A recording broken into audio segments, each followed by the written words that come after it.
So in response to my video I posted yesterday about the EIA predicting a big oil market crash, this person says, what is the accuracy of the EIA? I work in oil and gas out in West Texas. Side note, I remember 2015. I just finished my petroleum engineering degree and thought I had wasted my money.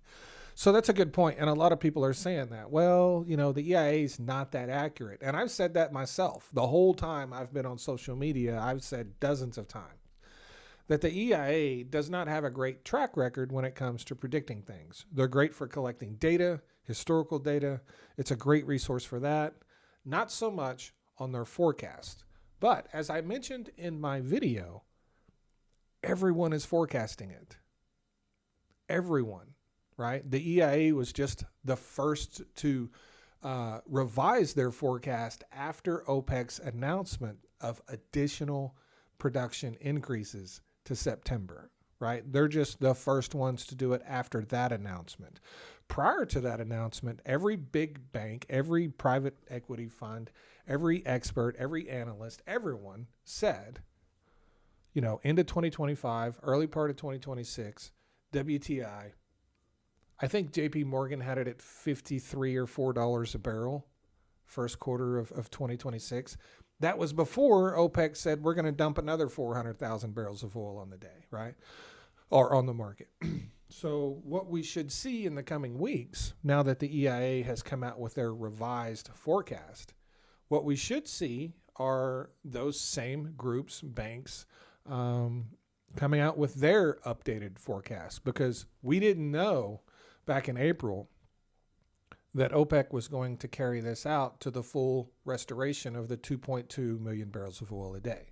So, but even if you go by the predictions and forecasts that were made prior to that OPEC announcement, it's really bad. $55 oil is really bad in the United States. $55 oil is not what it was in 2015. It's just not. You can't even, I don't even know if you can buy a bag of groceries for $55. So even if it's just that, it's really bad.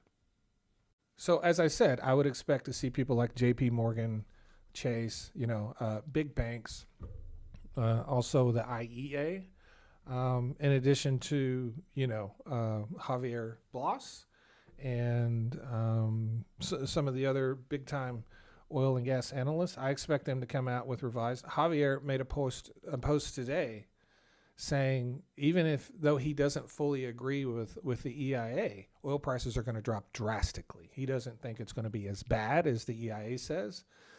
He's at like $52 a barrel. And you also got to consider the fact that if the oil markets didn't crash after OPEC's production increase of this magnitude, it would be the first time in history it did not happen. The oil market not crashing would be a huge outlier. Everyone should be expecting the oil market to crash. Like, you know, they should. You can't just dump an extra couple of million barrels of oil on the market. In 2018, when the oil market crashed, it was 1 million barrels of oil that Saudi Arabia increased that caused a complete market crash. This is over 2. So I fully understand, you know, people's points about the EIA. And if the EIA had been sort of the only group to come out and say this, I still would have made a video and I would have said, yeah, the EIA is not that accurate, you know. But as I stated in my video, everyone is agreeing that this is going to be really bad. Everyone. So unless everyone is wrong, except for the people that just want to somehow defend Donald Trump for some reason, unless everyone is wrong, it's going to happen. It's going to happen. Thanks.